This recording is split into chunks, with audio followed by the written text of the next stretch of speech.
Welcome to Like Pigs in Space, an arts and culture podcast. I'm Aaron Mason. And I'm Max Mason. Another week. It's another week. Another gone by. week. It's going by. Yeah. Yeah. Another week and another new hobby. So, as I was explaining, I caught up to everybody in the lockdown and started doing sourdough. So nice. Very good. Yeah. You got the good starter and. Yeah, got the good starter from an Arizona sourdough actually, which is cool. All right. Well, this is your game this week. It is. Yeah, there's not much introduction with this because there is a lot I want to go over, and even more I want to go over very specifically or take a lot of time with. Right. But I'll just get into it. I feel a little bad because everything I've talked about this section has been music related, and so is this. So that's just how things worked out this time. Okay. So talking about another musician, I want to go over just how I was introduced to this artist. Because the first way is through parody. Okay. People making fun of him. Right. Around the time when I was hearing about this, I was just kind of like wasting my life on TikTok, not really doing anything with my free time. But I would try to stay on the music side of things. So at least be like, at least this is somewhat enjoyable and not just, trash. Yeah. So I'm sure I heard little snippets of the songs here and there as like background music for whatever. But one of the first things I really remember was someone making a video mocking the kind of the lyrics, like how this artist sounds to people who aren't fans. Right. Okay. Because the lyrics are like they're very hyper specific personal stories that don't always feel like they go together. So the song would just be like I hate your mom.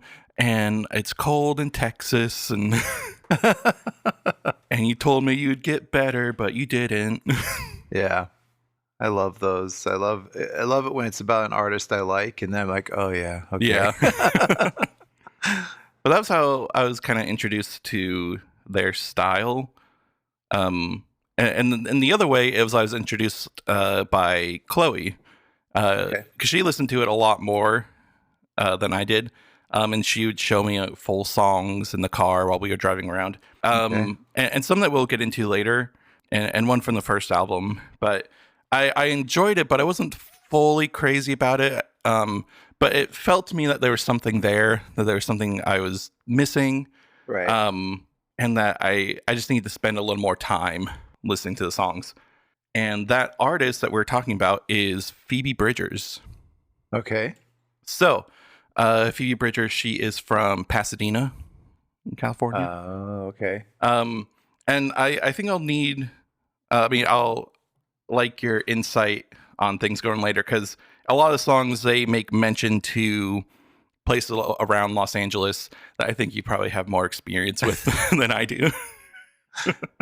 Okay. Sounds good. It's also kind of funny how this worked out, because Chloe and I are rewatching Kimmy Schmidt. Oh, right. And we just got to the episode where Titus sings a song about boobs in California. Oh. That's just awful. But yeah. Anyways, so she'd been performing since about like 13 or so at like farmers markets and smaller local bands until 2017 with her breakout like first album, which is called Stranger in the Alps. Okay. Which is... She got the title from a censored line from The Big Lebowski. Okay. She I guess she listened one time to a TV edit of the movie, and that was one of the lines that was changed, and she was just like, "That sounds nice. That has a nice ring to it." And that's funny. But the song from this album that Chloe showed me that makes a fun connection to our first episode is a song "Motion Sickness." Okay. And there's a lyric in it where she says, like, why don't you sing with an English accent? I guess it's too late to change it now. Oh, interesting. Yeah. And Isaac Wood of Black Country New Road took that lyric and used it in one of their songs in Athens, France, which is kind of weird because he does sing with an English accent, but he just right. just takes the line. Yeah, that's cool. But it was really good, and it kind of propelled her into a lot of other work. So in 2018, she put out an EP with this group of two other musicians, Lucy Dacus and Julian Baker, and they formed the group Boy Genius. Okay. I've seen that. That's interesting. Okay. So they had a really big album in 2023. Okay. That was kind of crazy because I think because of that album and one of the other people Phoebe worked with that year, she was the most awarded person at the Grammys that year. Oh, weird. I think she won like 5 or 6 Grammys. It was a lot. Yeah. So she did that in 2019. She did an album with Connor Oberst of Bright Eyes. Oh yeah. Okay. Know that one. Called the Better Oblivion Community Center, and it's just a one-time band album thing that they did together. I mean, they might do it again. Yeah. And all the while she's doing this, she's working on her follow-up album and also doing a number of features kind of everywhere. So she did ones with the 1975 Fiona Apple, Manchester Orchestra, Hayley Williams of Paramore. Yeah. The Killers, Paul McCartney, Lord, Taylor Swift, and SZA. Oh, interesting. Yeah, and it wasn't all between this time. It's kind of been the last 7 years or so, but oh, wild. But doing a lot of work. Yeah. Until she came out with her second album. That's what I'm going to be talking about today, called Punisher. Okay. All right. So it came out on June 18th, 2020, and it was going to come out on June 19th, but that was like the first year that Juneteenth was kind of a big thing in the country. And so she was like, I'm going to not take away from that. Yeah, and she yeah. put it out a day early.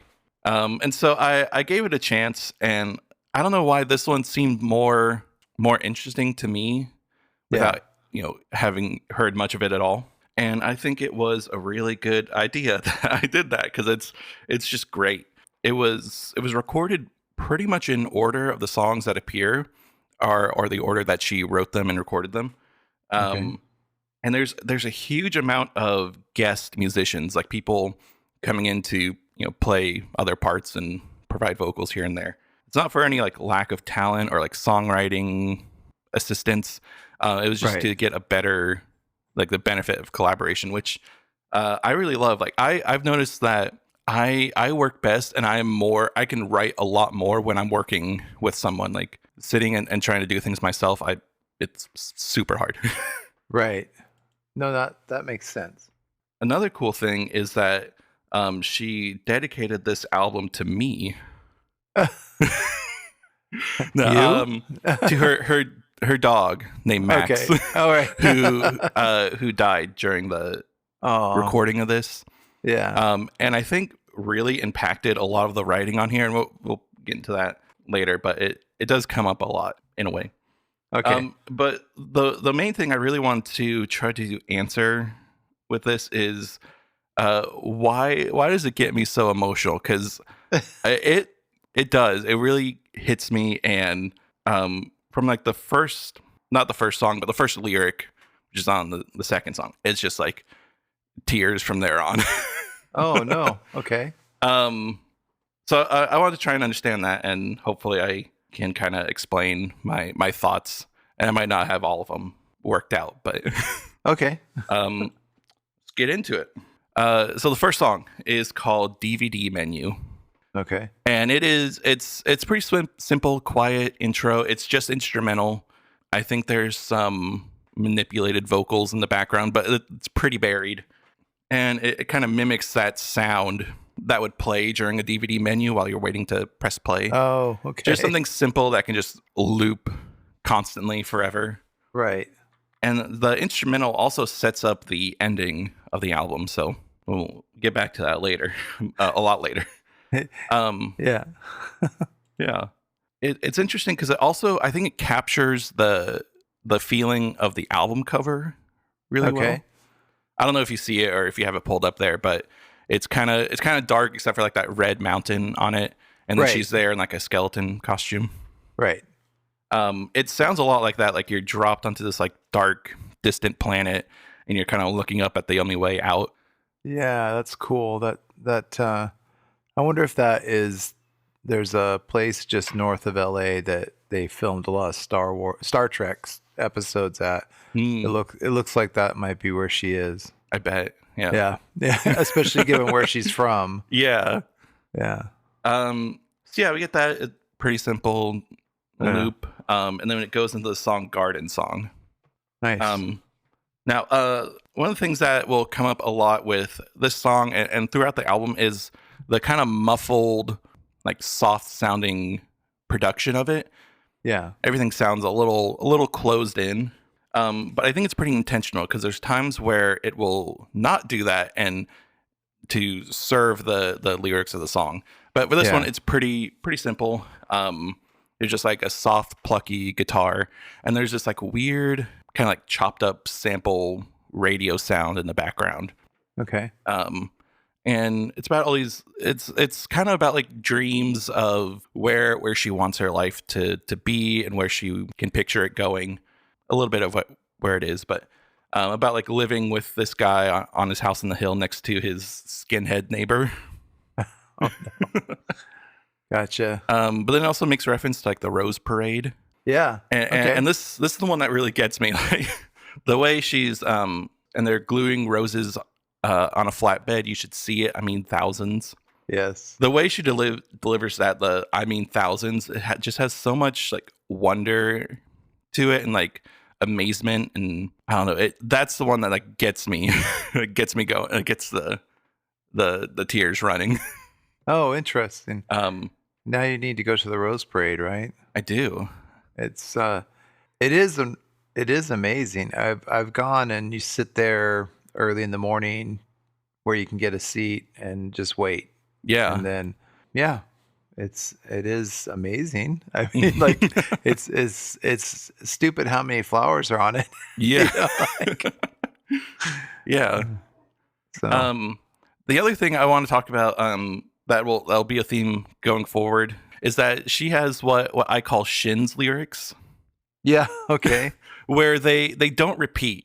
Like very rarely they repeat. Oh, okay. But like the shape and the gesture of them repeat.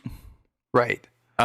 So in this song, in the chorus, there's the line I don't know when you got taller, see our reflections in the water. And then in the second chorus, it goes, I don't know how, but I'm taller and must be something in the water.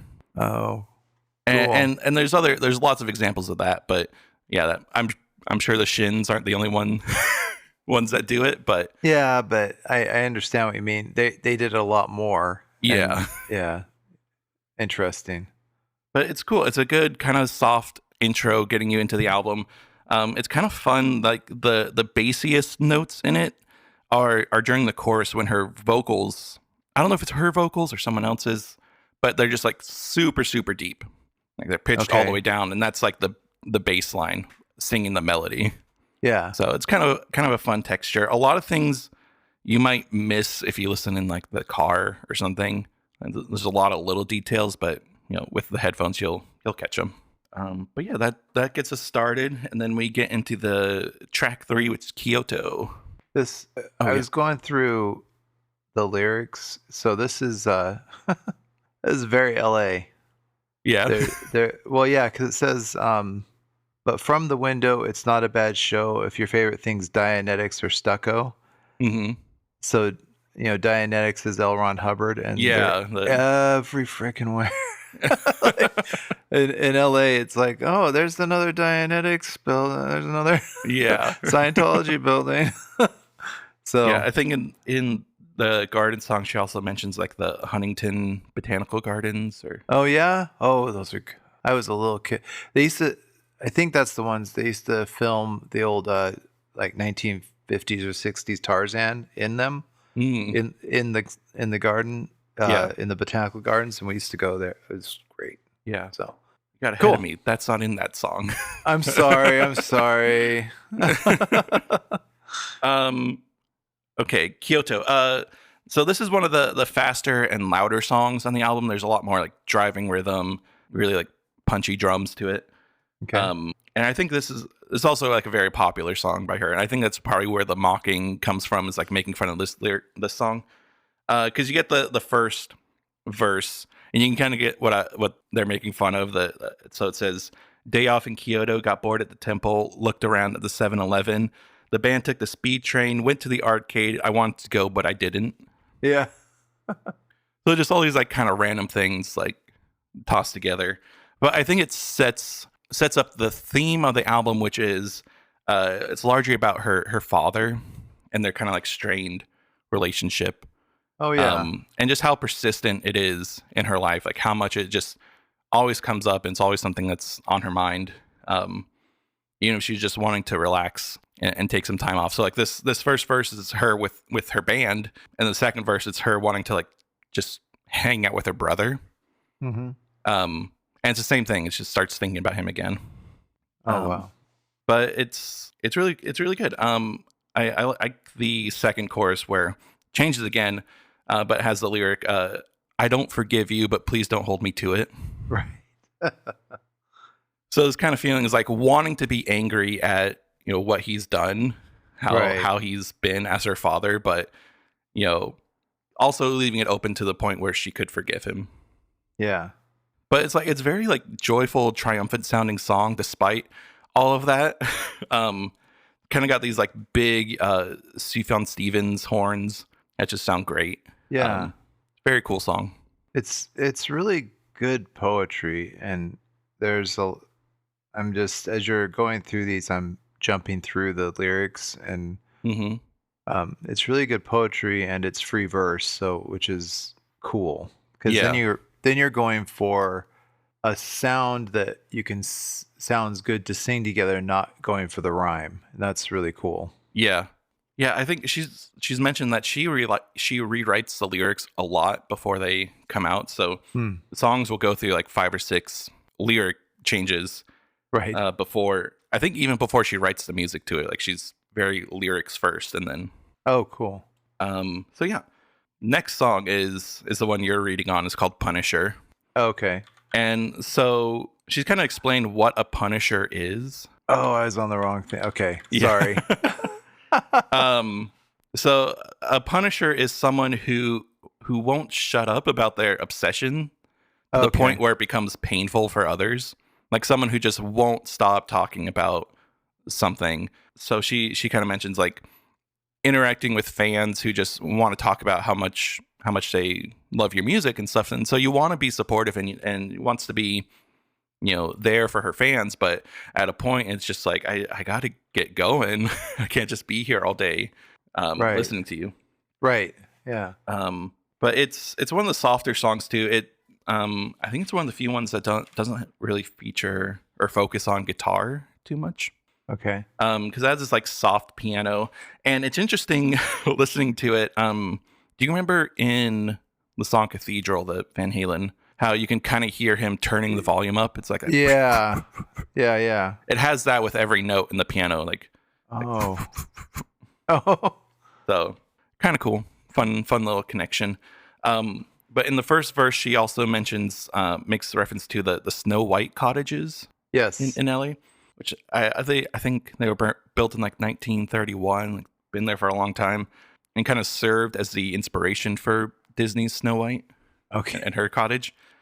I guess it was also the setting for Mulholland Drive, the David Lynch. Yeah. Some of it was filmed there. But what this song is mostly about is someone who lived in one of those houses for a little bit, and that was Elliott Smith. Okay. Yeah. That makes sense. Yeah. So he's who this song is largely about, and who is Phoebe's main writing inspiration. Oh, wow. And someone who she is a punisher of. Like, she will not stop talking about Elliott Smith when she gets talking about him.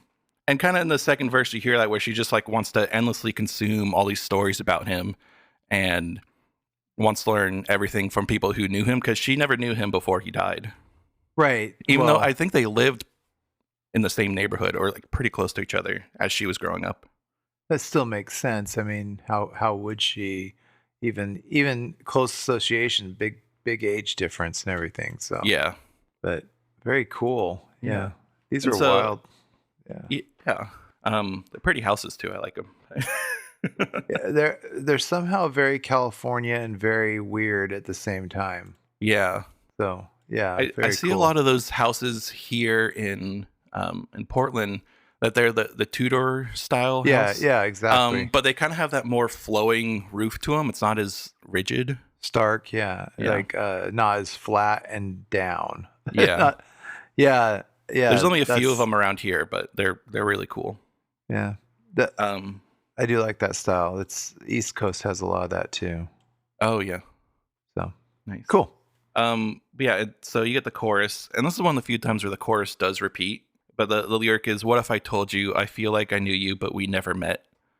Mm. And that kind of mimics one of his songs, called Waltz Number Two, where it's, "I'm never gonna know you now, but I'm gonna love you anyhow." Oh, that's cool. Kind of similar feeling. Yeah. But again, it's pretty muffled. There's a little bit going on.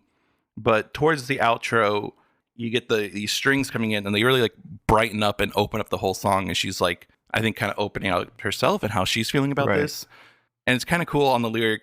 Wouldn't know where to start, wouldn't know when to stop, I think is the lyric. And when Yeah. she says stop, the song is over. Like everything stops there. Oh, wow. It's a great song. These are really yeah, they dive deep. I I mean, it's good that she works them over, but there's a lot of skill apparent Yeah. in this. So that's good. Cool. Cool. All right. Next song is Halloween.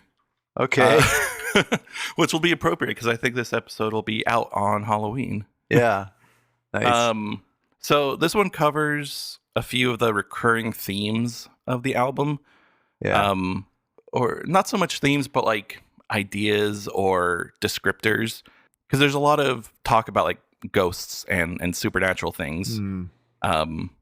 throughout this album. The other thing that's kind of interesting is she does this Fleetwood Mac thing where she writes songs about someone and then has them sing and perform on the song.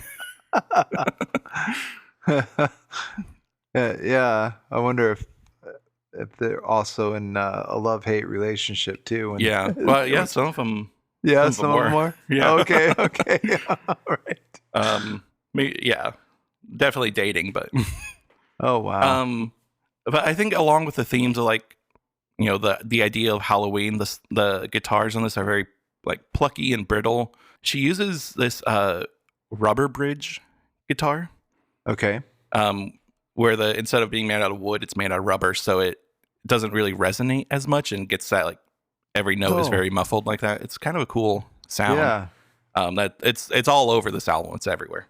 But you get that, and you get these kind of like ghostly synth flourishes all over the place. Just like little voices, little ghost voices. Okay. And then the choruses, there's like a bowed upright bass, so you get that like rumble sound of the strings. Yeah. And then I'm not sure if it's timpani or just like very carefully tuned bass drum, but that kind of, they almost serve as like the snare drum because they're not hitting on the one, they're hitting on like the offbeat, as like the clap in a way. Okay. But yeah, more lyrics about like, putting on a mask, covering up the bad of a relationship, and just wanting to be whatever you want, be whatever the person wants. Wow. That I think will also shows up later in the album, but Okay.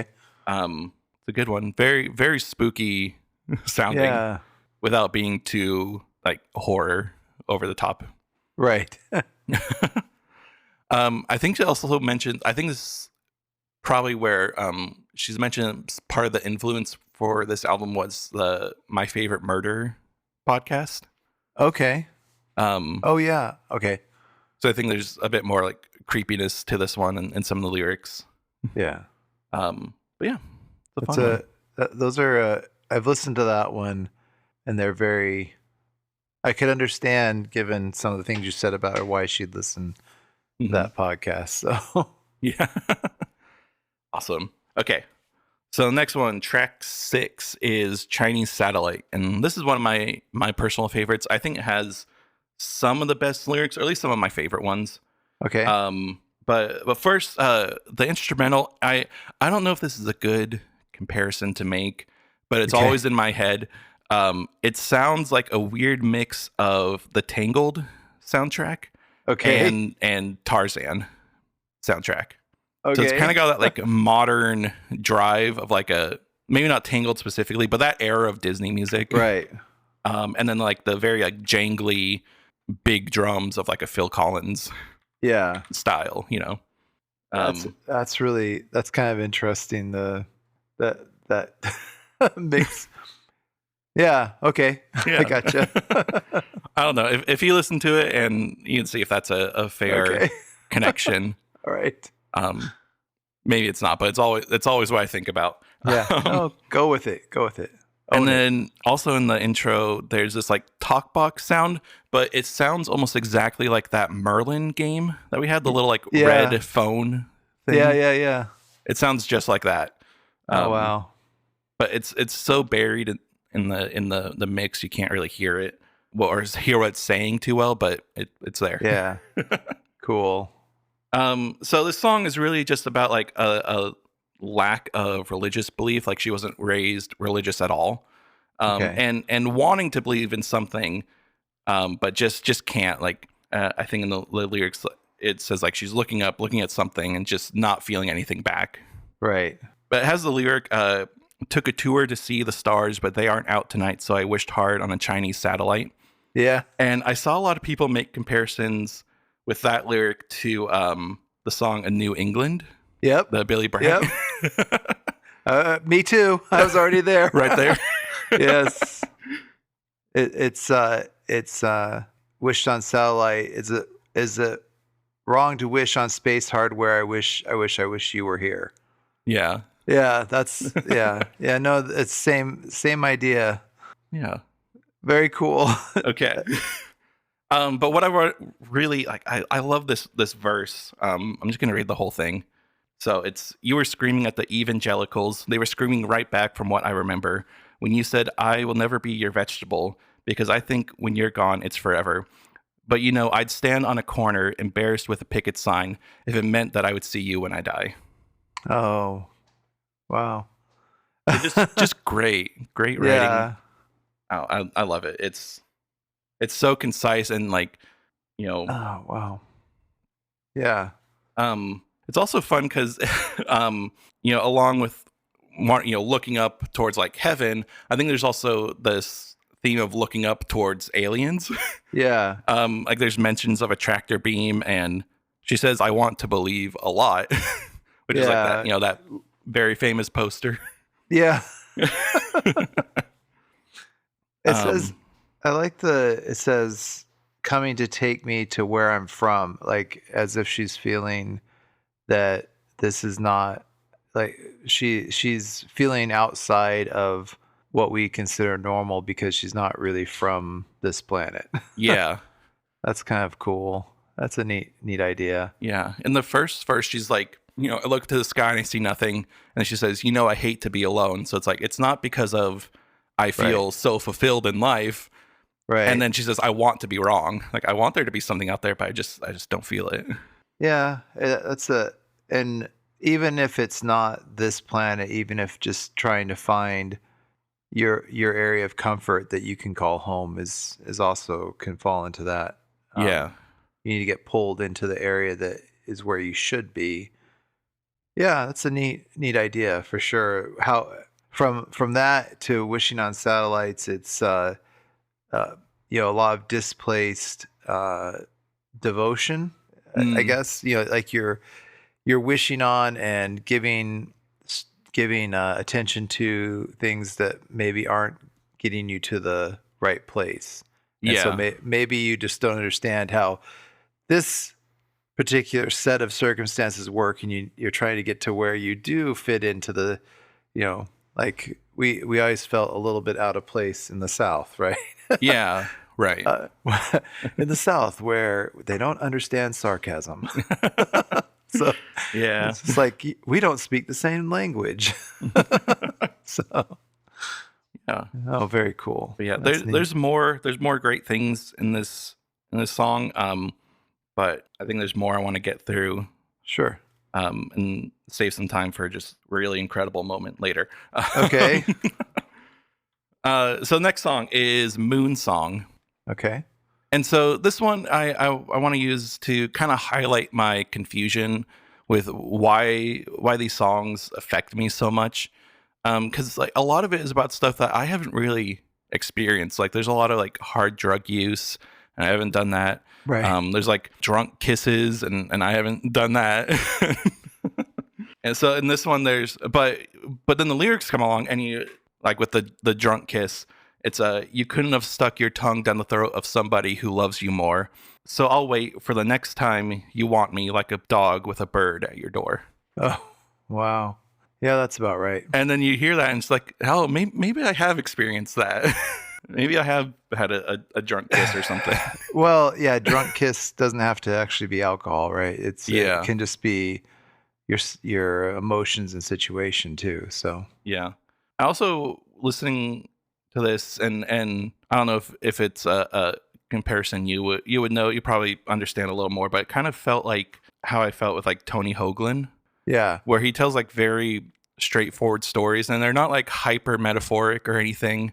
right. But you know you get what he's talking about right away, and And it tears you up. yeah. Oh man. Yeah. Okay. Yeah. That I can appreciate that too. This also is a good one for showing like there's a lot of lyrics on here that were written as placeholder lyrics. Okay. Just kind of like I just need to figure out the melody, so I need something there. That she ended up keeping just because like I like it. I've sung it enough. I just don't really feel right singing anything else. And you can usually kind of tell which ones they are because they're kind of funny. Yeah. So in this one, there's a lyric like, "We hate tears in heaven, but it's sad that his baby died." Yeah. Yeah. Along those lines, I've heard a lot of talk with the band New Order, Hmm. and Yeah. and people are like, "So what do these songs mean?" And they go, "They mean that the lyrics sounded good with the music we were making." And they've Yeah. held to that pretty hard. Like it just sounds good, people. We wrote these to sound good with our music. That's how Yeah. that's the depth of it. Which I don't know if that's entirely true because they have some, but it does have the artist putting it on you to make up what the lyrics mean, and they're not going to explain it or own it. Yeah. I'm sure they didn't come out of nowhere, but Right. But that wasn't really yeah, but they're not what they trying. want you. Yeah, they're not trying for a Pulitzer. They're not trying to make a big lyrical statement. They just want something that sounds good with and it probably creates a scene, but it's not got a whole big deep meaning. So Yeah. which Right. is kind of fun. Yeah. Cool. Yeah, Right. and then this song, it's pretty straightforward musically. There's some like really nice vocal harmony swells in it that are very very pretty, just great. It's also interesting the drums in it. They're pretty quiet, but they sound like they're coming through a phone. Just like Okay. the way they're filtered or mixed or whatever. Yeah. Kind of has that sound to it. This has another parallel to. I think maybe there's maybe she's a Billy Bragg fan. I don't know She might be. because Yeah. it says you're holding me like water in your hands. Hmm.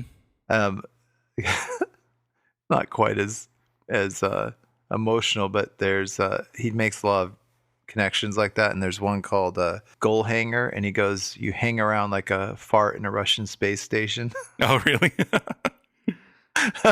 Yeah. Like it's same kind of you're inconsequential, like Hmm. I'm just flowing through your life, or you're just inconsequential, but Yeah. maybe annoying. I can sense you're there, or but anyway. Right. I mean, water actually comes up a lot throughout this album. Like I just have to I would double check, but I think water is mentioned in one way or another in like almost every song. That would be so that could very well be also because of being from Pasadena and California and the LA area. Hmm. The water is the movie Chinatown, the Yeah. big the big huge movie. It's all about the control of water. That's Right. Yeah. that's the reason for all the the murder and intrigue and all of it is about the control of water for the LA Right. area. Yeah. So it's a big thing, right? Yeah. So Something that's kind of always. interesting. Yeah. Yeah, because it did come up a lot, and I haven't Cool. listened to a ton of the first album, but I wonder if it comes up a lot there too. Yeah. I'll have to I'll jump into it at some point. Cool. All right, so the next song is Savior Complex. I think if I was going to try and describe this one very simply, as simple as possible, it's a dysfunctional relationship ballad. Because it's like Cool. it's very soft and lilting and has these like kind of interesting filtered guitar slides in them. I think they're guitars. I'm not quite sure what they are, but it's like kind of sound. Yeah. And it's a little slower. It just feels like a ballad, and it's a good one. I really like the lyric in the chorus, where it's "Wake up and start a big fire in our one room apartment, but I'm too tired to have a pissing contest." Yeah. Oh man, that's Yeah. nice. It's also cool. I think there's like mentions of skeletons, which she's wearing the skeleton costume on the album, and I think through this whole tour, she wore a skeleton costume on stage the whole time, and I think even the band members did too. That's cool. It's a fun little thematic through line. It's a harsh lyric. It's harsh lyrically. I mean, in a good way, but Yeah. there's not a lot of happiness in this one. And there's water in it too. Yeah. Not just the pissing contest, but the tears and all that kind of stuff. But Yeah. but then the skeletons you hide are like skeletons in your closet, blah blah blah. Yeah. You can see that we're hiding stuff from each other. Right. Yeah. Very cool. Very cool. All right. So the next one is I See You. Okay. So, which is spelled out as just the letters. But it was kind of interesting when this song came out. It was 2020, and she changed it to actually have it say "I see you," like I look at you. Yeah. Because she's like, it might be kind of insensitive to say "I see you," like intensive care unit right now. Well, good being aware. Yeah. But it's changed back. And this is a really good song because it's a much needed boost in energy. Okay. Because all these songs have been pretty low key, pretty slow. Chinese Satellite had a little bit more of a drive to it, but still pretty kind of quieter in a way. Yeah. So this one is written by and about, or written with and about a guy named Marshall Vore. Okay. Who did the drums on it. And I think was her touring drummer for a long time. Has he done other stuff? Because the name sounds familiar, like maybe a lyricist, or is it just?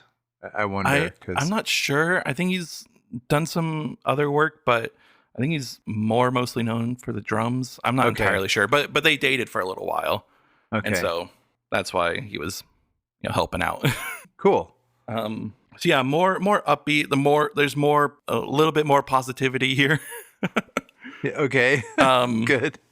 But about like feeling good, feeling something positive when they're together, but also being afraid of ruining it somehow, like being afraid of not being good enough, or that if she feels happy here, it's going to be the last time she feels happy. Yeah. But it is fun and loud and has these like really cool big swells in the intro. Yeah. It's a fun one. It's definitely a nice breather for a moment. Yeah. That's cool to know that it's upbeat. The lyrics take on a different meaning. Yeah. I might have to quote this one in the middle about "I hate your mom," though. That's pretty great. Yeah. I think she said that was like inspired by like they went grocery shopping together and his mom started like spouting off all this like pro-Trump stuff. Yeah. Yeah.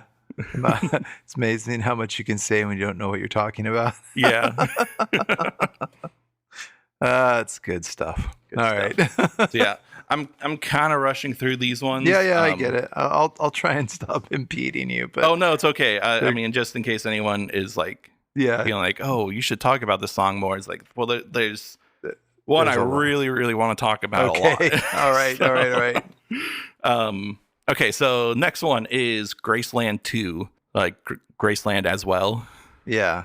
So it's a reference to an Elvis Memorial Museum in Mississippi that was called Graceland 2. Oh, okay. All right. That was just put on by this one guy. I don't remember his name, but it was just this weird little thing in the middle of Mississippi somewhere that you could go and visit. Kind of feels like something that would be in the like Atlas Obscura book. Or yeah. Okay. Cool. But this song is also like, it's as folky as a folk song can be. Like it doesn't have any of the weird like synth and glitch production that kind of been peppered throughout this. It's very straightforward, just like some finger pick guitar, some strumming, but then also like banjo and violin and upright bass. And like I think the weirdest thing is there's a pump organ. Okay. That's like the weirdest sound, like the most non-folk sound. Yeah. But even then, it fits. It fits. Yeah. It sounds like it would fit. Yeah. Cool. And this one's kind of more of a story, kind of feel like a folk song would be, where it's just about someone. I'm not entirely sure if it's her or not, but okay. But of her just trying to like pick up the pieces of her life and get back out there. Like the first lyric is no longer a danger to herself or others, so she made up her mind and laced up her shoes. Yeah. And just getting out there.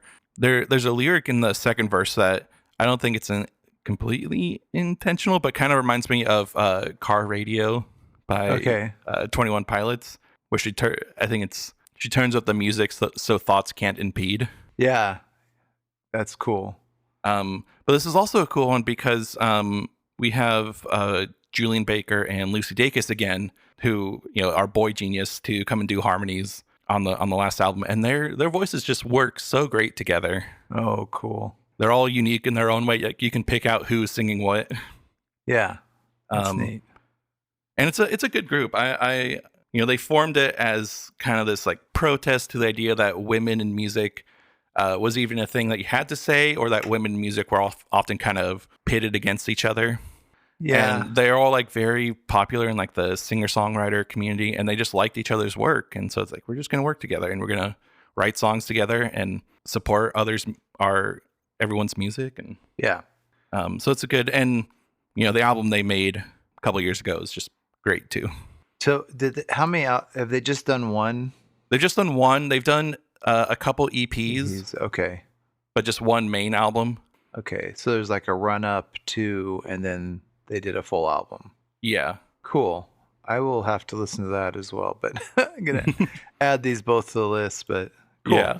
But yeah, their harmonies are just great, and they kind of like end up cascading over each other, like almost in a round kind of way. Right. That's like whatever she wants, she could do anything, just kind of like over and over falling over each other. It's really pretty. Oh, neat. Really, yeah, just beautiful song. And then we get to the one that I want to talk about a lot. Okay. So this is last track, I Know the End. All right. This is like an all-time song. Like this album is great, but I really think any list of songs that is like the greatest songs of all time needs to have this on it somewhere. It's just incredible. Like okay. All right. It's just amazing. Prove it to me. No, there's many songs that make me emotional. Yeah. This one can send me into like a babbling, sobbing fit. Oh. It's like this morning listening to it, I was like, I'm glad I'm alone because I don't really like the noises I'm making right now. Does Chloe know this about you? She does. Has she witnessed this? Yeah. Okay. All right. Yeah, it's great. So this song is actually kind of two songs. Okay. The first one is, you could call it I Know, and then the second one is The End. So okay. Squished together like that. Yeah. And it starts pretty unassuming enough. Similar kind of feel to how most of the songs here start. About just like, and lyrics about just wanting to be home. There's a lot of references to like the Wizard of Oz in this first part. Like 3 clicks and I'm home, or there's no place like my room. Yeah. Oh, neat. But also this feeling, or this lyric about a dog with a bird comes back again. Okay. Where she's like, I'm always pushing you away from me, but you come back with gravity. When I call, you come home, a bird in your teeth. Oh, cool. Yeah. So I think that's where her dog kind of comes into play. Like Yeah. there's a lot of dog reference.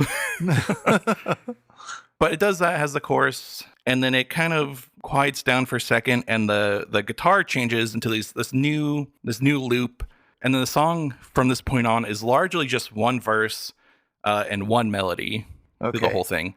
And it accomplishes some of her goals that she set out for the album. Like she wanted to write a song about driving up the California coast to like Northern California, which she's done a lot. It's like one of those trips that she just makes, a ton of the time. Yeah. And honestly, I think it really perfectly captures that feeling. And one that I think what really hits me about it is that I know that feeling very well. And especially being a kid and looking out the window and trying to piece together all these things that you're seeing. And, I've said a lot that I love driving, and I do. I really enjoy driving. But recently I was thinking with I hurt my leg. And Chloe got her car registered finally, so she's been able to drive more. And I think what I really love is being driven around, because I don't get to look around that much when I'm driving, because I got to focus on driving. I know what you mean. Yeah. But I love looking around and seeing all the things, even if it's things I've seen hundreds of times. Like I don't go too much out of my way all the time, but there's just so much. There's so much interesting stuff out there. Because I mostly drive most of the time when we're going places. Yeah. But there are exceptions, especially when I'm traveling to another country where somebody else is usually driving. Yeah. And man, which is the best. And for a while, back a while, I was playing like Pokemon Go a lot, and so like my trips in the car in India, because they'd go slow enough that I could catch things, and then I finally put that away, and it was just so much better.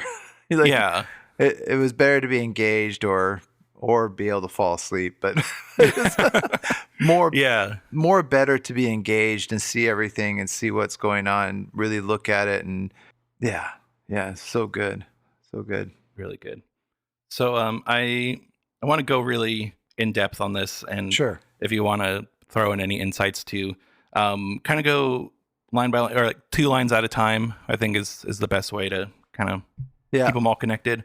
But just a little bit about the actual music is that it's slowly building and building on top of itself. Like there's other harmonies coming in, there's horns coming in, the drums are kind of ramping up, which in just like a very expert way. Like it's great. It feels very natural, the progression of it. Okay. And it's interesting in the guitar part, there's a note in it in the bass of the guitar that is totally out of key, totally doesn't feel right, and you don't really hear it. And I didn't even realize it was there until learning to play it. I was like going through and it's like, oh, that's the note. That's the note she plays there. Like that's not. That's totally out. Yeah. But it feels right. It feels like there needs to be some sort of motion there, and going to the next lowest note in the key, just like, oh, that's not quite it. And yeah. Oh, interesting. So really like thoughtful writing, even in something as small as that, like that you might not ever notice. That is, it's interesting playing music, because I'm not good, but you know, and so it means even more to you. But I'll notice just somebody will play something that I can kind of play, and then they'll just put the little flourish or the different move or something. And like there's a Cake song that I play, and you play the note and lift one finger off of, like, there's the chord and you just lift one finger to do the next chord, and so it's basically the same chord, but there's just that there's a little dropout that makes it a better sound. So, so that's really an interesting thing that happens. I don't know, I really love stuff like that. Like, but it also can make me really upset sometimes when, like, seeing people cover songs and it's like, no, you didn't hear that part. You need to do that part. Yeah, that's like quoting lyrics from your favorite movie or playing your favorite song and somebody sings it wrong. Like Yeah. when you know, like for you, it's notes because you know the notes, and most Yeah. people are like, oh, that's fine. You're like, no, I'm this close to murder. Yeah. Anyways, so it's great music. Talk a little bit more about the music in a minute, Okay. but let's go through this. Okay. So yeah, two lines at a time. So we'll start with driving out into the sun, let the ultraviolet cover me up. And so Okay. just a pretty strong opening, setting up the scene of it, like feeling the warmth of the sun as you're going on this long car ride, and not too much to really get into, but I think it sets the scene very well. Uh, it tells you that there's thoughtfulness in the lyrics. Before, just to set this up and why it does make a difference. Just in my first look at it, Josie had to write a poem this week because she's taking a poetry class, Oh and yeah. so she wrote it, and I said, and then she gave it to me, and I was like, "This is great. You've set the scene." But there, and I'd circle little spots in the sentence to add an additional word that was very descriptive.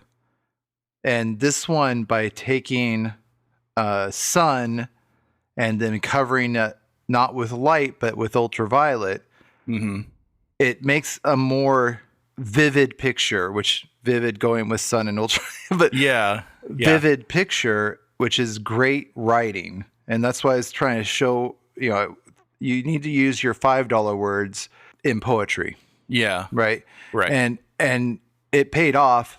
Everybody's like, this is no notes. This is the best thing. You got so many, because there is descriptiveness, right? Yeah. And that's what makes the difference between a poem and a good poem. And so, but Yeah. yeah, so I'll go run with this, but just as a initial comment, that using ultraviolet instead of light is fantastic. Yeah. I really like I watched this video from, I don't know, do you know Bill Wirtz? He Sounds does little familiar. like quick songs, but he also did the videos like the history of Japan and the history of the world. I think I've seen a little bit of that, but yeah. He was talking about one lyric, or he did like one of those Genius videos where he says the lyrics and then explains them. Okay. But he's talking about the end of one of his songs is like, I really like lyrics that kind of like step into each other as they go down. Yes. Okay. So that's what I feel like a lot of this is, like these lyrics like very like step into each other, bit by bit. That's cool. Even though like the step from the previous one might not connect to the third step, like there's steps all around along the way. Yeah, that's neat. Let's see the steps. Yeah. Okay. Okay. Second, went looking for a creation myth, ended up with a pair of cracked lips. Yeah, that's good. I think it also kind of alludes back to the Chinese satellite song and the feelings there. Yeah. This like desire for God, but ending up kind of thirsty and parched and cracked and Yeah, and also it gives me the vision of a newly formed Earth, and it's cracked and like molten, like the Earth when it's upheaval and creation, it crack and make cracks in the landscape, so you could so mountains and stuff could come out, and so it does. It looks that kind of gives me the idea of creation having cracked lips. I don't know. It's just really good. Yeah. Nice. Okay, third. Windows down, scream along to some America First rap country song. Yeah. So, singing in the car, very classic move. I don't know I think it also who they could be talking about. Yeah. I think some people were thinking at first as like, oh, is this like an Old Town Road reference? And it's like, it is a rap country song, but it's not America First country song. It's a Kid Rock reference, if it's anything. I mean, that's what it is. I think she's also said like Toby Keith or something. Yeah, yeah. Yeah. But I don't know, sometimes I understand that like feeling of like wanting to sing along to like current songs, and then you're just like, why do I even know all these words? Like, I don't like this song, but why do I know all the words? It's pervasive. That's why. Yeah. Or maybe, I don't know. I liked Kid Rock when he started just because it was Mm-hmm. something different and you could sing along and it didn't mean anything. And now it's kind of hard to, Yeah. it's that Right. kind of thing. Maybe it was fun at first and you find out, oh, this is what you meant? Okay, I'm done. Right. Yeah. So, Okay. Number 4 is a slaughterhouse, an outlet mall, slot machines, fear of God. yeah. So just that like confounding like juxtaposition of all these things that you'll find in like American cities, just it's all this stuff just smashed together. And you said this is a coastal drive, right? Yeah, like the So, California coast. yeah. So this is driving up the coast, Mm-hmm. right? Because slaughterhouses, you'd have something that happened back in the 60s or something, you know, right in LA, like, oh, there's the house where the Manson murders were. Mm. And then the newer development has an outlet mall that's too close to the shore to be comfortable.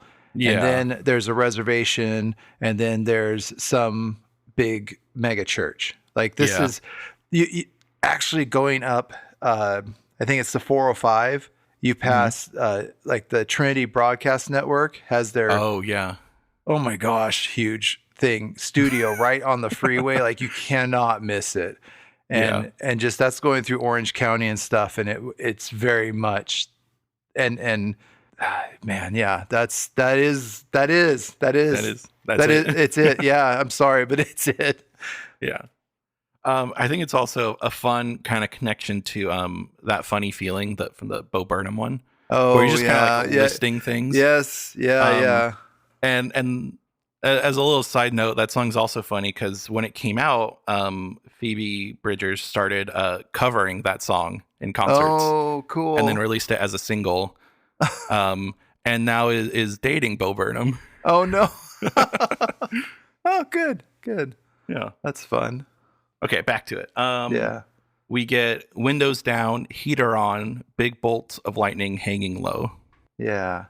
So in the song, when this lyric comes, there's this big like thundering lightning sound that kind of shoots across the stereo. Cool. To kind of accentuate that lyric. Yeah. So this is an interesting. I'm sorry. There's just a lot here. Yeah. there is. Go. That windows down, heater on thing. Mm-hmm. I had a friend in high school who moved to Arizona from San Francisco area.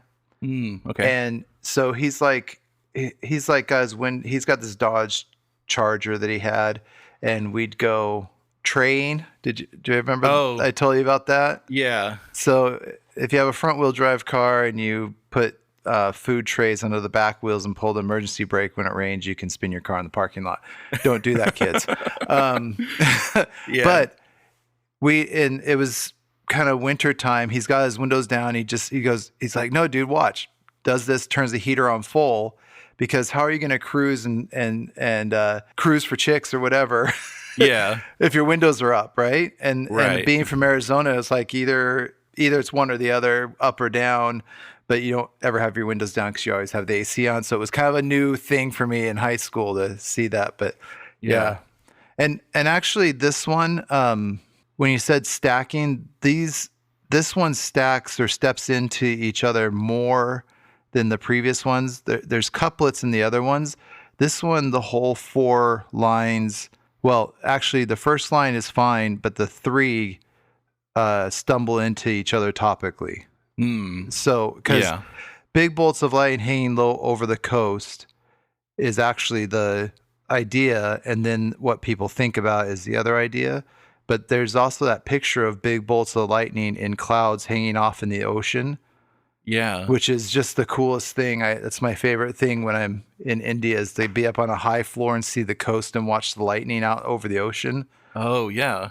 It's that weird thing on the coast where it's sunny here, but the ocean's covered with clouds.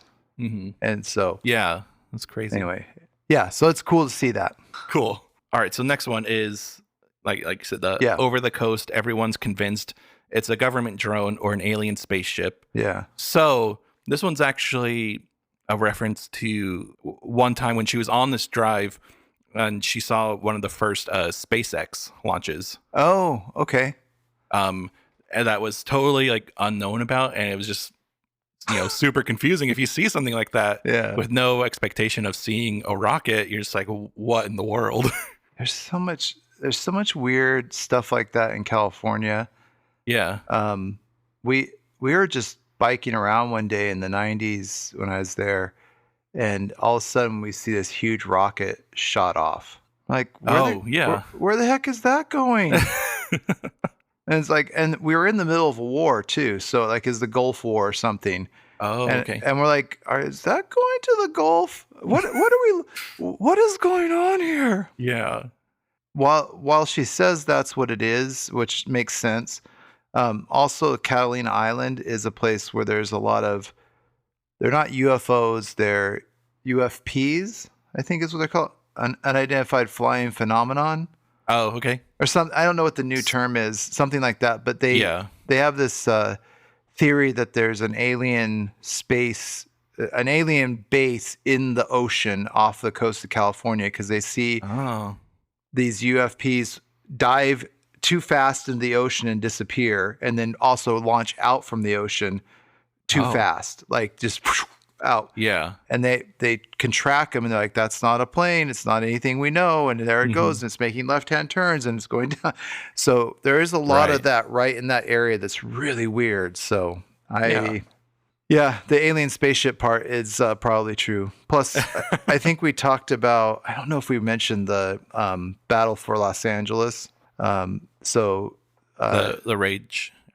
yeah, well, no, it's based Or is it on, something else? there's an actual battle of Los Angeles where there was an attack on LA from somewhere, maybe Japan, Uh-huh. but then they pawned it off as, some people said it was an alien attack. Oh, My grandma lived in Long Beach when it happened. really? And so she remembers the air raids, the things happening. They came out the next morning.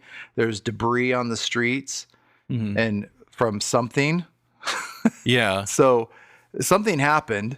Right. And she told a big story about being there when it happened. But so there's a lot of weird cover up alien government garbage. Yeah, going around. Intrigue. Let's call it intrigue. Yeah. in that area. So that's cool. Were you around? Because I think it was wasn't it like 1997? There was the Phoenix light, Yeah. or somewhere around there. We were there. I didn't see them because I didn't. But yeah, we were there. Man, it's so. There's probably explanations for everything, but I sure want there not to be. Yeah. Because there's a lot of weird stuff that occurs that either it's the government. I mean, we do have air bases. We have Luke Air Force Base, and so it could be something experimental. Yeah. Just like the SR-71, that airplane. Oh, right. Yeah. So in the late 80s, we're like, oh, look at this new plane and how it's supersonic and it does all. It was launched in the late 60s, and we just found out about it. So the fact that they're doing stuff that we don't know about is not surprising. Yeah. Right. Which is Awesome. fine. It's cool. it makes for some good mystery in our lives. So Yeah. Nice. but very cool. Awesome. Okay, so next one. Yeah, Either way, we're not alone. I'll find a new place to be from.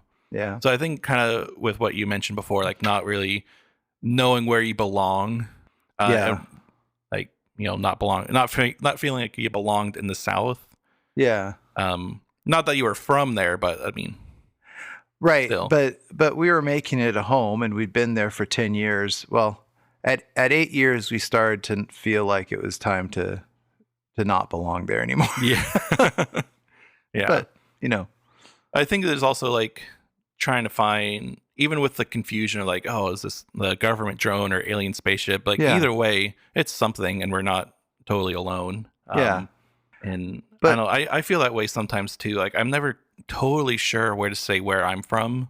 right. That's Especially in college, I was like, well, I'll just say where my parents are. well. So, and I may have said this before, but whenever anybody asks where I'm from, I say the West. Oh, okay. Yeah. Oh. because and honestly, because born in Utah, 7 years in Oregon, Hmm. lived in California, and my parents are from California, a lot of years in Arizona. So Yeah. I'm from the West. I identify with that whole region. And because I'm not from Arizona, if anything, I'm a Californian that just happens to be from, Yeah. Yeah. because I identify with that deeply because there's generations of the family from California. But Yeah. this line, I think, applies to you because I feel like you may be close, if you're not already, to finding a new place to be from. Yeah. Yeah. I mean, I was talking to Chloe about that a little while ago, asking her like, do you feel comfortable yet saying that you're from Portland, or that Yeah. because we haven't been here that long, but she's like, I still feel like I'm from Washington, even though she's very close to Portland her whole life. Yeah. Um, There's a and difference. there is a difference, and Yeah. especially, her town. Yeah. And I don't know, I still don't totally feel it yet, as much as I do feel very comfortable and Yeah. like I want to spend a long time in Portland. I still don't totally feel it yet. I still feel like I'm from Arizona. Yeah. And I think there's an extra weight. There's certain cities and certain areas that carry a weight of claiming them Mm, as your place. yeah. And so if somebody says they're from New York and has lived there for 2 years, you just call them a liar in your head, right? Like Right. you're not from, you live in New York. You're not from New York. Where did you grow up? Middle of Ohio. Yeah, you're not from New York, right? Yeah. And Right. and I feel a big imposter syndrome at times saying I'm from Tucson because I've always Mm, wanted to live here, yeah. and so it's hard. But I have enough history, especially going to high school here and then coming back. I feel like I can kind Yeah. of claim it a little bit more. It's been 5+ years, but being saying you're from Portland is hard because you can sound like an imposter, like saying you're from LA or saying you're from New York City. Yeah. Portland and Seattle and LA and San Francisco and Chicago and New York, all of those have a lot of weight to them, or Miami. Those have some Hmm. weight, right? You can't, who cares if you say you're from Nebraska? You know, Yeah. it's Yeah. nice, but who cares, right? It's interesting too, because like it's such a big thing that someone from Nebraska would just say Nebraska, but someone very like in the city would say the Yes. city name. Right, right, right. It's kind of like when you talk to somebody from, if you're meeting a group of people and you say even if you're from Tempe, you Hmm. say, well, I'm from the Phoenix area. And then if they Yeah. Right. know Tempe or if they know Phoenix, they'll go, well, what city? Or if you're talking to somebody from Utah, I'm from Utah. What city? Yeah. Some people will ask, some people won't, right? Right. Yeah. And yeah, no, that's really, it's interesting to how those things can have weight to them. Hmm. And people from London, right? Yeah. Are you from London, or are you from just outside of London, or are you from, Yeah. Right. you know? So it's and they'll be very distinct about it, and they'll know if you're lying about it. Yeah.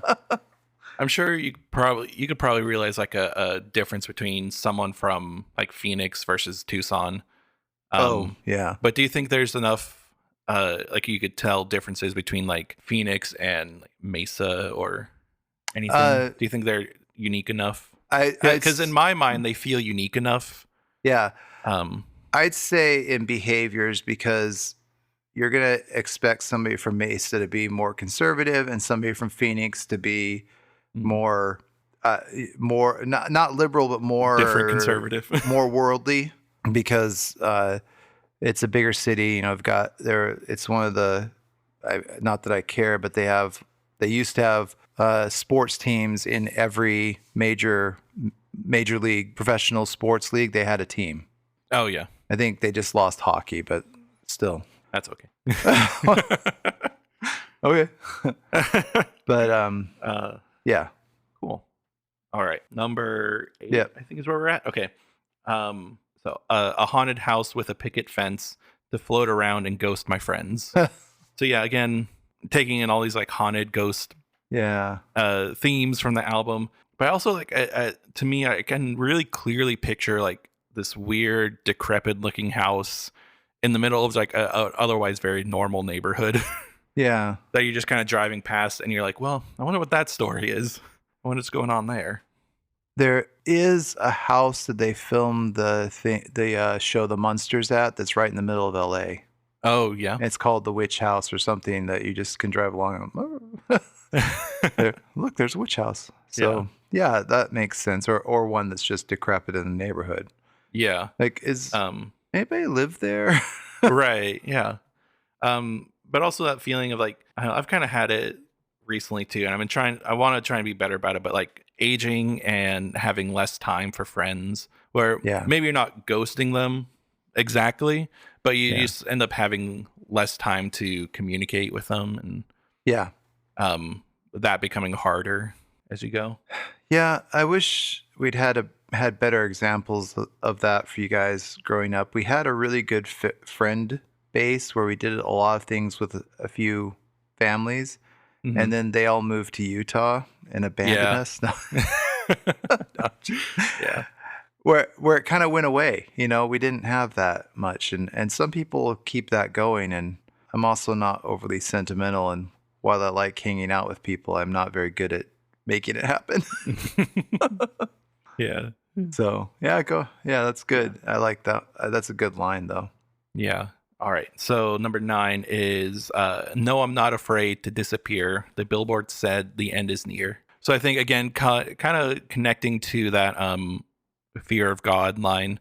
Yeah. Just driving along the freeway and there's those giant billboards for a lot of things. Yeah, say the but end is near. I always yeah. remember the ones in the South that are like, will you go to heaven or hell? And then there's a phone number there. Like, Yeah.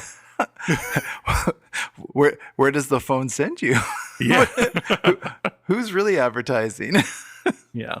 But also like I think it's interesting, like kind of trying to find peace or Yeah. comfort in like the apocalypse in these like end times. Like I'm not afraid to die. I'm not afraid to end because I'm comfortable where I am now. And Right. I think she had mentioned that this drive, this like up along the coast, she was like, if there was an apocalypse, I feel like I would just get on that drive again and just keep going north as long as I could. Yeah, that's good. I can appreciate when we we took a wrong turn heading to your wedding when we drove to it. Oh yeah. And we ended up on the PCH for a long period of time, which was super slow. But because there's a lot of construction and stuff, and we were in beach towns, and we were backed up. Yeah. But I was not as upset or put out as I could have been, because it was that the section north of LA and heading up is so gorgeous and unbelievably beautiful. Way more than the beach down in LA or even along down to San Diego. It's more dramatic north of LA. Yeah. And so yeah, it's like this would be a great place for it to all end. I wouldn't even care. Yeah. I get that a good bit up here where it's like everything's green, and then now that the colors are changing, it's like, man. Or we a lot of times if we're going out towards like the Beaverton or Hillsboro area, we'll go through Forest Park. Yeah. And it's just like, this is too pretty. Like, and this is like 4 minutes from our house. Like, right. I get why people want to live here because it's just gorgeous. And yeah, we had those experiences in South Carolina where it was green or fall or transitioning, and we just drive around at first because we come from the desert in a city. Yeah. And we'd just be like overwhelmed. Even to the point where we were listening to, and this just sounds so weird, but I was driving along. It was a beautiful morning. I'm listening to The Devil Went Down to Georgia and just start sobbing because it's so It's so true and so beautiful. Like, what is going on? This is wrong. Right. This is not an emotional song. This is yeah. So it's just fine. But Johnny won. He just Nice. anyway. Yeah. Good stuff. All right. Okay. Last lines. I turned around. There was nothing there. Yeah, I guess the end is here. Yeah. Such a great line. I think again tying in that ghost, like it's like, was there something there? Looking over my shoulder, was there a voice or a presence? But then I think ultimately kind of conceding with the like evangelicals Yeah. and being like, everything that's going on, maybe the end really is here. Maybe this is how it goes out. And Yeah. I also got a flash of the Never-Ending Story where there's the guy comes up and said there's nothing. He goes, well, was there a hole? And like, that would be something. There's nothing. yeah. And so, maybe there's a feeling that there's nothing there, so you are reaching the end. So that's Yeah. interesting. But yeah, then they so what's interesting about this, she gets that the end is here, and that line gets repeated a few times. But with that lyric, basically everybody who was on this album performing like vocals or instruments or Yeah. anything, basically everyone comes back to sing that part. Okay. So it's like this big group vocal singing that that little refrain, and then they all scream super loud, and it kind of like overtakes the track for a minute, and the chords change and the melody changes, and this is where the DVD menu sound comes back, only in this huge, like they've reached the conclusion of the build, so it's this huge moment, like almost feels like a little metal inspired in a way. It's just huge and heavy. So you get that for a little bit, and then Phoebe just starts screaming herself, like she's just not even saying anything. She's just like, ah, Oh wow. as loud as she can, until she just like screams herself hoarse, and the instrument dies out. Everything's kind of fading away, and she just kind of like has this like breathy, rough, nothing of a scream there, and that's it. It kind of ends with her like coughing. Oh wow. And that's the end of the song. That's interesting. So, yeah, just wow. Yeah. It sounds really good. I see that Connor Oberst is a songwriter on this one too. Yeah. So there's that connection to other projects, right? Yeah. Well, I think a couple of songs were also about him too. Okay. So he's been on a couple of the past songs. Okay.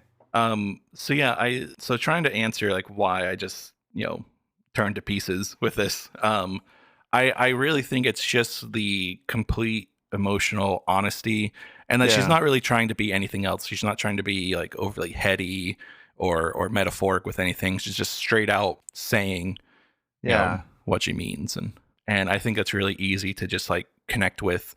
Her voice is great, and it's pretty, she has kind of a softer voice, but there are times where she gets impassioned, and it's very nice. And I think it also is just like deeply rooted in memories for myself, and that thoughts and things that I might have even forgotten about that are tied deep within me.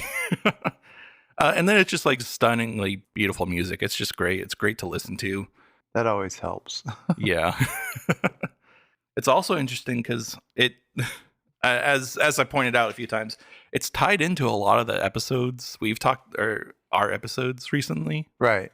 Even all the way back to the first one, but yeah, there's a lot of ties. I wasn't even aware of some of them, going into this. Yeah, it's really funny to hear.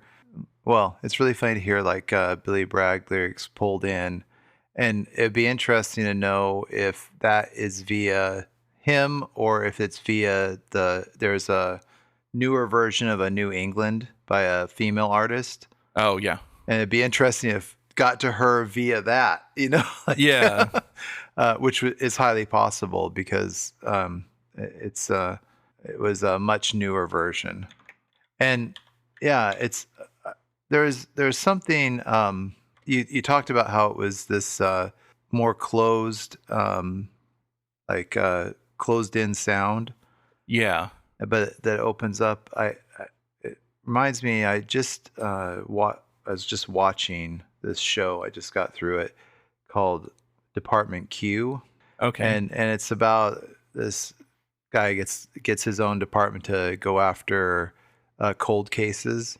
They have one that they're doing, and it is about this lawyer lady that she gets kidnapped. But Hmm. I was looking at as I'm watching it, like I'm like, oh, what happened to because it was full screen, and then all of a sudden it's just like a square screen. Oh, interesting. But she's captured in a hyperbaric chamber that they use to bring divers up to Like the right surface pressure. the right pressure. Yeah. Yeah. And she's trapped in that.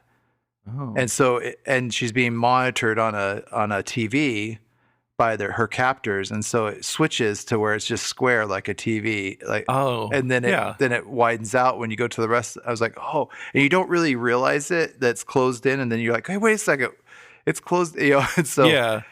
it's interesting to see it create those, you do stuff musically or visually to create the mood of either through capture or just to make it intimate, or however that may be. Right. Yeah. So, yeah, it's really cool. But yeah, that's my thoughts. Great album. Yeah. Do you know why it gets to you now, or has there been I think I've discovered some of why it gets to me now, and I'm sure there's probably more that I'm gonna keep listening to this for a long time. Yeah. It is interesting what we forget, but it's still there. Yeah. And sometimes it's just a mood that hasn't been around in a while, and then it comes forward again. And that can create a connection. Like I said, especially after so very long, finally getting to go back to Portland. Mm-hmm. And I drive around, and all of a sudden I'm able to get to places that I hadn't been to in 40 years. And I was a kid, and I wasn't driving then. To just be able to suddenly, like, oh, I remember where this is. Okay, this oh look, here we are. Yeah. And, right. And it brings back a whole wealth of experience and emotions that you had just been sitting waiting. So yeah, definitely. Very, very, very cool. Well, thanks for being here and letting me talk about this for a while. Yeah, it's always good to discover these new things that you keep bringing. So I'm excited to go listen to this soon. Awesome. But thanks to everyone listening, or all that. It's been really cool. Yeah, fun to see things grow. And yeah. It's weird to get used to this. It was so rough to get started, just not knowing how to, still having a level of embarrassment, maybe, of not being unsure. And right now it kind of it's easier to get started and jump in, and it's good. Yeah. All right. Well, thanks. Yeah. Thanks to everyone that listened, and thanks for the conversation. It was fun. Hopefully I didn't, I'm sorry I messed up your flow at the beginning. But oh no, it's good. That's what I wanted. And it was great conversation. But yeah, thanks, Max. Yeah, thanks. All right. I'll have a good week. All right. We'll see you. See ya.